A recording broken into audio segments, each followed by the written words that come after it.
جب بندے سے گناہ سرزد ہو جاتا ہے اور وہ معافی مانگ لیتا ہے تو اللہ کو وہ بندہ بڑا ہی اچھا لگتا ہے۔ انسان کے اندر چونکہ یہ دونوں چیزیں رکھی گئی ہیں تو کبھی کبھی اس سے گناہ بھی سرزد ہو جائے گا۔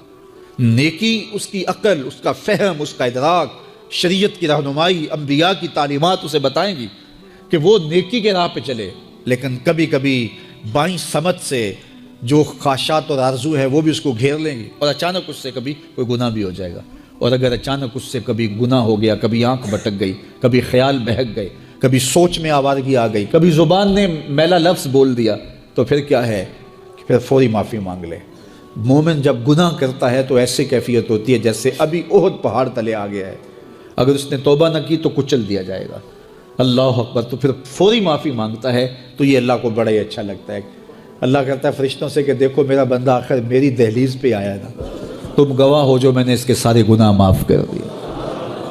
تو گناہ کے بعد جو شرمندگی ہے، دیکھیے ایک اور جملہ کہتا ہوں، نیکی کرنے کے بعد جو تکبر پیدا ہوتا ہے کہ میں بڑی نیکی کر لی ہے اور باقیوں کو بندہ حقیر سمجھنے لگتا ہے، اور اس سے کوئی غلطی سرزد ہو جائے اس کے بعد شرمندگی ہوتی ہے اور اپنے آپ کو چھوٹا سمجھنے لگتا ہے اور اللہ سے معافی مانگتا ہے، تو اس نیکی کرنے کے بعد وہ جو آپ کے اندر تکبر اور رعونت اور عجب پیدا ہوا، اس سے کہیں بہتر ہے کہ آپ سے اگر کوئی خطا سرزد ہوئی تھی تو اس سے آپ کے اندر عجز اور توبہ کا جذبہ پیدا ہوا۔ اور اللہ کو یہ بڑا پسند ہے کہ کوئی بندہ، کیونکہ ممکن ہی نہیں ہے کہ جب انسان ہے اس کے اندر یہ خواہشات رکھی ہیں تو کبھی اس سے، یہ انبیاء کی ذوات ہیں جو پاک ہیں، باقی کبھی کچھ خطا سرزد ہو جائے گی، اس سے معذرت کر لے۔ آپ نے نام سنا ہوگا ایاس کا، محمود غزنوی کا بڑا محبوب وزیر تھا اور بہت زیادہ بادشاہ اس سے محبت کرتا تھا، تو آیان سلطنت جلتے تھے، تو بادشاہ گاہے گاہے کوئی ایسا منظر ان کو دکھلاتا کہ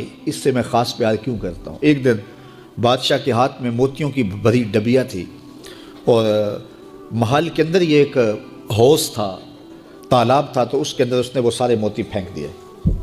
شفاف پانی اور نیچے فرش پہ پڑے ہوئے موتی نظر آ رہے ہیں، تو اس نے ایک ایک وزیر کو کہا کہ یہ موتی نکال کے لاؤ اور سنو اپنا لباس اور اپنا بدن نہیں بھیگنے دینا۔ تو سب نے کہا یہ کیسے ہوگا کہ موتی بھی تہ سے نکال کے لائیں اور بدن بھی اور کپڑے بھی نہ بھیگیں؟ تو دوسرے کو کہا، اس نے کہا حضرت یہ کیسے ہوگا، یہ شرط ہٹائیں تو پھر میں نکال کے لاؤں۔ جب بات آئی ایاز کی تو ایاز نے فوراً چھلانگ لگا دی، موتی پکڑے، ڈھونڈے، ہتھیلی میں لیے اور کانپتے ہوئے بدن کے ساتھ بادشاہ کے سامنے پیش ہوا، حضور یہ لے لیجئے۔ بادشاہ غصے میں تھا کہ میں نے کہا تھا لباس اور کپڑے بھیگنے نہیں چاہیے، تیرے بدن سے پانی نچڑ رہا ہے، تیرے لباس سے پانی نچڑ رہا ہے، یہ کیا؟ تو ایاز نے ہاتھ باندھ کے کہا، بادشاہ سلامت، آپ کے 2 حکم تھے، ایک حکم یہ تھا کہ موتی نکال کے لانے ہیں، دوسرا حکم یہ تھا کہ کپڑے اور بدن بھیگنا نہیں چاہیے۔ ایک کام میں نے کر دیا ہے، دوسری غلطی ہو گئی ہے، معافی چاہتا ہوں۔ تو کہا وزیرو یہ ہے خوبی اس کی، تم نے کہا ہم کیسے نکال کے لائیں، اس تالاب میں اتریں گے تو بدن تو بھیگے گا ہی بھیگے گا۔ تو کہا جب شہوات دی گئی ہیں، خواہشات رکھی گئی ہیں، آرزویں دیوانی ہیں، اور پھر اس کائنات کے اندر رہ کر کے حضرت انسان کبھی تو اس تالاب کی غلاظت سے اپنے آپ کو بھر ہی دے گا، تو پھر کمال کیا ہے کہ نیکی کے پھول پیش کر دے، سجدے کے موتی پیش کر دے، رکوع اور قیام کے موتی پیش کر دے، ہمدردی انسانیت کے ساتھ پیار کے موتی پیش کر دے، سارے موتی پیش کرے، پھر مالک کا جلال کہ تیرے کپڑے کیوں بھیگے، یہ گناہ کیوں کیا، یہ گناہ کیوں کیا، ہاتھ جوڑ کے کہے مالک اس کی معافی مانگ، تو اللہ تعالیٰ پچھلے گناہ نہ صرف معاف کرتا ہے بلکہ ان گناہوں کو نیکیوں میں تبدیل کر دے۔ یہ آیت کریمہ اپنے دامن میں اتنی روشنی اور اتنی جامعیت کے ساتھ دین کا خلاصہ ہمارے سامنے رکھتی ہے کہ ہماری روحیں وجد کرنے لگ جاتی ہیں۔ تو ارشاد فرمایا، بے شک اللہ حکم دیتا ہے عدل کا، احسان کا اور قرابت داروں کے ساتھ حسن سلوک کا، اور منع کرتا ہے بے حیائی سے، منکرات سے اور سرکشی اور تمرد سے۔ اور یہ اس لیے فرما رہا ہے کہ تم نصیحت پکڑو تاکہ تمہارے سینے ہدایت کے نور سے روشن ہوں اور منور ہوں۔ حضرت حسن بصری رضی اللہ تعالی عنہ فرماتے ہیں کہ اس آیت کریمہ میں اللہ نے کسی بھی امر خیر کو چھوڑا نہیں ہے، ساری خیر اس کا خلاصہ بطور حکم ہمیں ارشاد فرما دیا، اور پھر فرمایا کہ اللہ تعالیٰ جل شانہ نے کسی برائی کو نہیں چھوڑا جس سے ہمیں منع نہ کر دیا ہو۔ ابن عاشور نے لکھا ہے کہ جتنے بھی مفاسد ہیں، جتنے بھی گناہ ہیں، ان گناہ کی جڑ یہ 3 چیزیں ہیں: بے حیائی، منکر اور بغی. اور ان 3 چیزوں سے منع کر کے گویا سارا راستہ بند کر دیا گیا گناہ کا اور برائی کا، اور 3 چیزوں کا حکم دے کر کے خیر کے سارے راستے کھول دیے گئے. تو اسی ایک آیت کریمہ پہ اگر عمل نصیب ہو جائے تو پورے دین کی لطافتیں اور برکتیں نصیب ہونا شروع ہو جائیں. تو 3 چیزوں کا حکم دیا کرنے کا. ان اللہ یامر بالعدل، بے شک اللہ عدل کا حکم دیتا ہے، انصاف کا حکم دیتا ہے. اگر تم نجات پانا چاہتے ہو تو غصے کے اندر بھی اور سرشاری کے اندر بھی تمہیں عدل سے، انصاف سے کام لینا پڑے گا.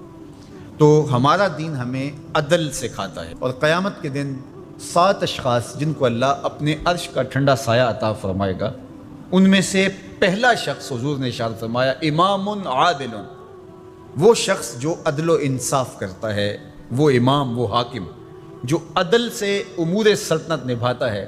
کل قیامت کا دن ہوگا، کوئی سایہ نہیں ہوگا، اللہ اسے اپنے عرش کا ٹھنڈا سایہ نصیب فرمائے گا. روایت میں آتا ہے کہ قیامت کے دن جو بادشاہ ہوں گے، حکمران ہوں گے، ان کے ہاتھوں میں ہتھ کڑیاں ہوں گی اور ان کو یوں میدان حشر میں لایا جائے گا. اگر انہوں نے عدل کیا ہوگا تو وہ ہتھ کڑیاں ٹوٹ جائیں گی اور انہیں جنت بھیج دیا جائے گا، اور اگر انہوں نے عدل و انصاف نہیں کیا ہوگا تو ان ہتھ کڑیوں کے ساتھ ان کو جہنم میں دھکیل دیا جائے گا. ہمیں عدل کرنے کی تلقین کی گئی. ملکوں کے اندر طمانینت، سکون اور قرار عدل کے ذریعے سے آتا ہے. ایک عربی کا مقولہ ہے الملک یدوم بالکفر ولا یدوم بالظلم. ملک کفر کے ساتھ تو قائم رہ سکتے ہیں لیکن ظلم کے ساتھ قائم نہیں رہ سکتے. علماء نے عدل کے حوالے سے یہ بات بھی لکھی ہے کہ اس کا مطلب اللہ نے ہمارے اوپر جو بھی فریضہ عائد کیا ہے اس کو پورا کرنا یہ عدل کہلاتا ہے. لوگوں کی امانات کو ادا کرنا یہ عدل کہلاتا ہے. ظلم کو ترک کرنا اور انصاف کا بول بالا یہ عدل کہلاتا ہے. اس عدل سے مراد صاحب حق کو حق دینا ہے. جس کا جو حق ہے اس کو دینا یہ عدل کہلاتا ہے. اللہ جو ہمیں عدل کا حکم دیتا ہے اس کا مطلب ہے ہمارے ذمے جس کا حق ہے، ہمارے باپ کا ہے، ہماری اولاد کا ہے، ہماری ازواج کا ہے، ہمارے اہل خانہ کا ہے، ہمارے ہمسایوں کا ہے، دوستوں کا ہے، جس کا بھی حق ہمارے ذمے ہے. بلکہ فرمایا کہ تیرے نفس کا تیرے اوپر حق ہے. حدیث طویل ہے کہ حضور علیہ الصلوۃ والسلام نے فرمایا ان لربک علیک حقا، تیرے رب کا تیرے اوپر حق ہے. ولنفسک علیک حقا، اور تیرے نفس کا تیرے اوپر حق ہے. ولأہلک علیک حقا، اور تیرے اہل کا تیرے اوپر حق ہے. اور ایک حدیث کے لفظ ہے ولزوجک علیک حقا، اور تیری بیوی کا تیرے اوپر حق ہے. فاتح کل ذی حق حقا، ہر صاحب حق کو تو نے حق ادا کرنا ہوگا. تو جس کا ہمارے ذمے حق ہے جب ہم وہ ادا کرنے لگ جائیں گے تو یہ عدل قائم ہوگا، اور عدل قائم ہوگا تو معاشرہ پرسکون ہو جائے گا.